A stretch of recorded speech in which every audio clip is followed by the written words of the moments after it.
non tey dama leen di wax loo xam ne ndeysaan dal na ma xam naa yow may seetaan sax mas na laa dal wala mu dal koo xam ne maanaam xam nga ko yow.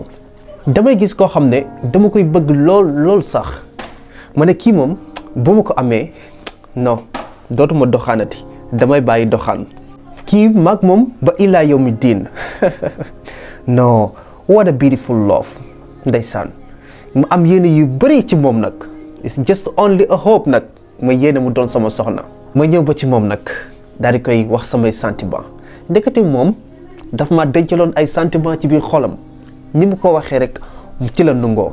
oh what a cute love ma tàmbali dund ak moom nag mbëggeel goo xam ne dafa fees dell ak bànneex ak jàmm lépp lu mu bëgg ma defal ko moom nag mooy bëggal every day. oh my gosh ma dem ba promettre ko ne ko yow laay def sama soxna mu ne ma yow yaay dooni samay papa yi doom. my love is growing to her ndeysaan dafa dem ba sax naan ma yow ba ma takkul du ma sëy ak benn góor. benn jour ci jour yi ñëw mu soppeeku mu mel ne ki la daan wax yow rekk yaa nekk ci sama xol non dangaa génn ci xolam.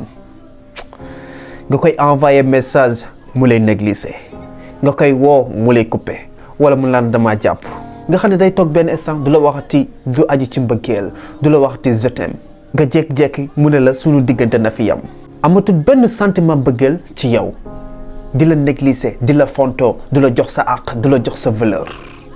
hey gis nga loolu saa bu amee nga def effort ba sonn taxul mu ñëw bàyyi ko mu dem bu mu la sonal parce que ñaare lii bu amee lii koy waral. dafa gis keneen yaakaar ni maanaam li muy dund ak yow nii mën na koo dund ak waa jooju wala mën naa dund lu ko raw ak waa jooju wala ñu yàq xelam ci yow. xoolal bul topp ci ginnaawam mukk wane ko ni faalewuma la te jigéen ñi bëri nañ jigéen ñi nga xam ne dañuy bëgg bëri nañ fi. just let her go and let her down I'm telling you that. ku la respecté wut bàyyi ko mu dem daf lay tardel nekk amul njëriñ ci yow.